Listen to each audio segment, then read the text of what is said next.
Hello my dear students, welcome to the MS Science Academy. Myself Menu Srivastav, and today we are going to discuss about the microbiological assay of antibiotic by the turbidity metric method.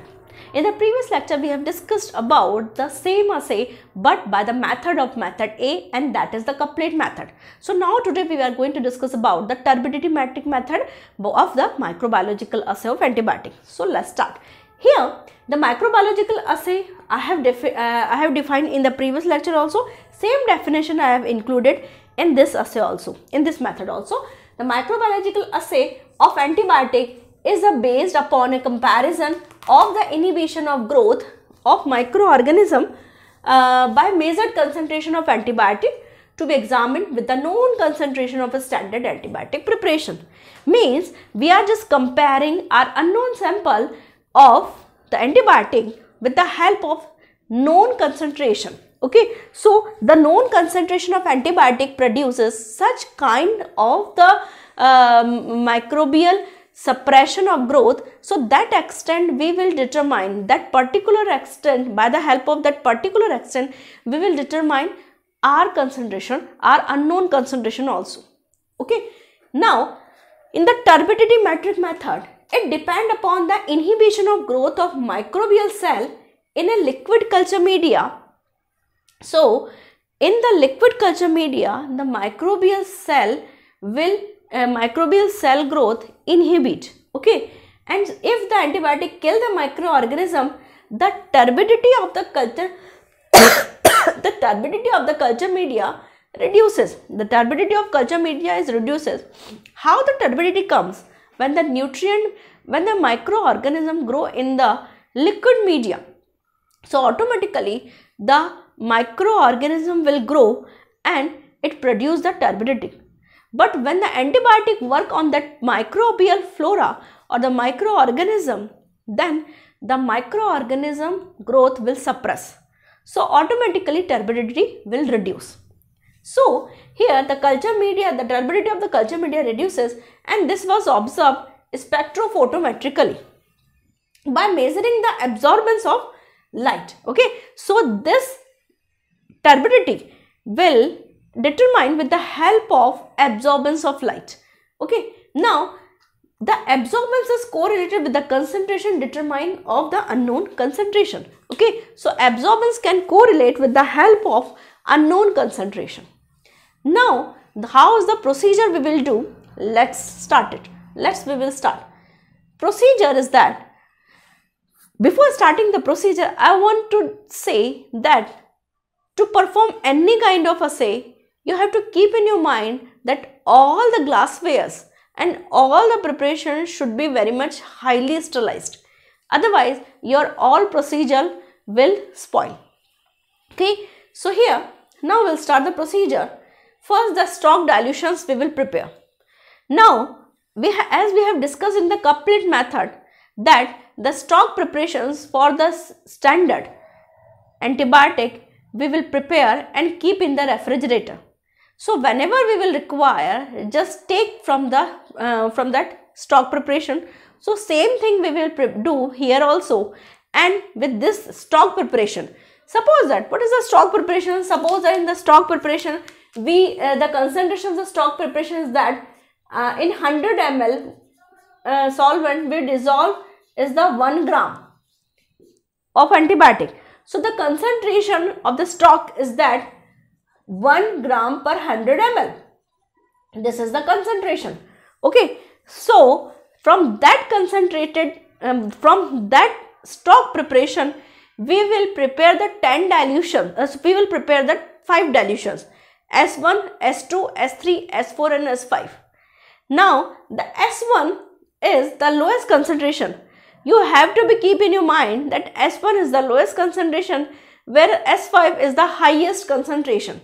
Okay, these two things you have to keep in your mind, that S1 is the lowest concentration and S5 is the highest concentration. Okay, for that each and every preparation you have to take at least 2 tubes. Okay, so duplicate test tubes you have to be prepared. Okay, so what is the use of these duplicate test tubes? It will reduce our any mistakes or any fault if we are doing any kind, so it by the average we will find out, so our values will adjust. Now for each dilutions we will prepare the 10 tubes. For each dilution, S1 for S1 2 tubes, S2 2 tubes, 2 test tubes, S3 2 test tubes, S4 2 test tubes, S5 2 test tubes. So total 10 test tubes you will take, and each and every test tube you will take the 1 ml of each dilution.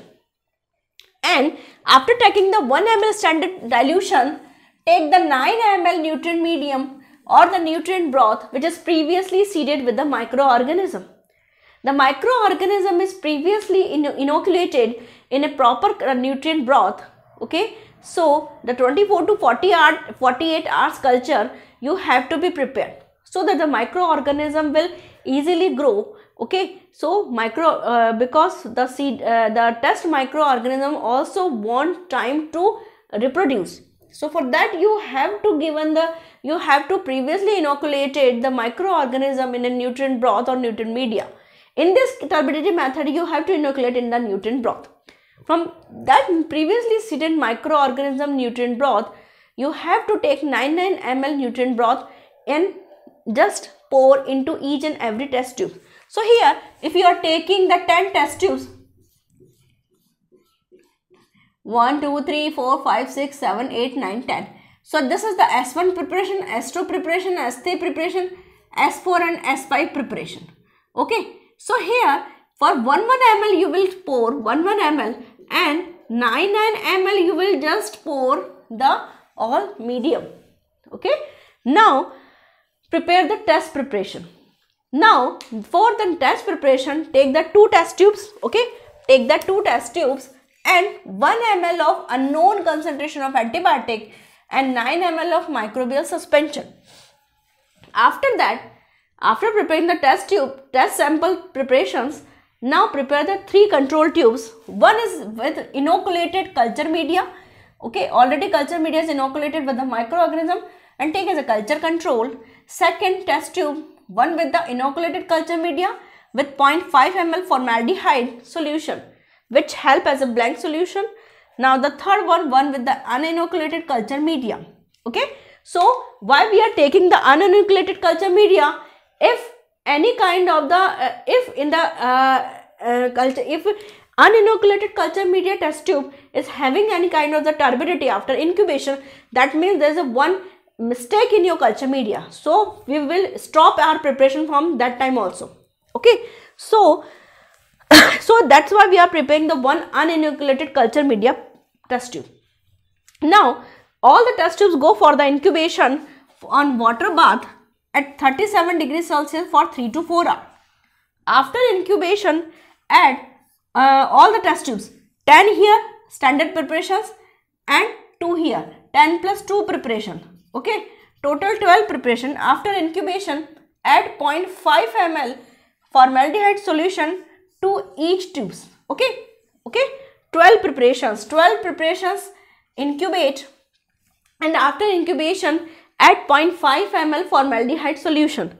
Now set the absorbance with the help of this blank solution, at 530 nanometer. Okay, so absorbance you have to determine at the 530 nanometer, means our spectrophotometer will set on the 530 nanometer, and after that all the test tubes absorbance we will determine and just plot the graph. Here determine average absorbance, and the average absorbance is for S1. Suppose that for S1 average absorbance means each and every, suppose that S1 absorbance, there is a one test tube for S1 preparation having the one test tube, for each and every preparations having the 2 test tubes. S1 for S1 preparation 2 test tubes, for S2 preparations 2 test tubes, S3 preparations 2 test tubes, and like that for S4 and S5 also. Now take the average. Suppose that for S1 preparation for first test tube having the absorbance is 548 and for the second is the 550 absorbance. Suppose that. Now take the average 548 plus 550 is 1098 upon 2. Here 2 5s are 10 and 2 4s are 8 and 2 9s are 18. Okay. So the average absorbance is 549. So here take the each and every absorbance average for each and every dilution. Suppose that the average absorbance for S1 is the A, S2 is B, S3 is C, S4 is D and S5 is E. And just plotting the graphs. Just first take the screenshot because I have to rub some part here also. Okay, now here just plot the graph. On the x-axis take the log concentration, okay, log dilutions you can say, and second on the y-axis take the absorbance. Okay, now just plot the values A, B, C, D, E. Here we are just joining these points A, B, C, D, E. Then we will receive one straight line, one linear graph we will obtain. But suppose that if we are not getting the straight line graph by receiving A, B, C, D, E, A, B, C, D, E. If we are suppose that we are not getting A, B, C, D, E like that, we are just receiving. So we will determine the L and H value. Okay. So after finding the L and H values, the lowest concentration for zone of inhibition and the for highest concentration of zone of inhibitions. Okay. So now after if we are not receiving the linear graph, then we will go for the L and H point. And when we are joining the L and H point, obviously they are the linear graph. Okay. So suppose that we are having the S1, S2, S3, A, B, C, D, E points and just take the linear graph. Now take the our test preparation, just find out the on an average value. Two test tubes having the absorbance, whatever absorbance they are getting, just take the average value and just draw this on the y-axis and extrapolating on the x-axis. When we are extrapolating on the x-axis, we just know the unknown concentration in the dilution. This is the main thing. Okay, unknown concentration dilution. So here just multiply this concentration by dilution. Okay, multiply this concentration by dilution like 10 to the power minus 2, 10 to the power minus 3, whatever dilutions we have to prepare. So multiply this unknown concentration with the dilution, and after the multiplying we receive or we are getting our unknown concentration. Now this is the whole for the turbidity metric method. Hope you enjoyed the lecture. Any doubt kindly ask in the comment section. Otherwise please like, share and subscribe. Thank you.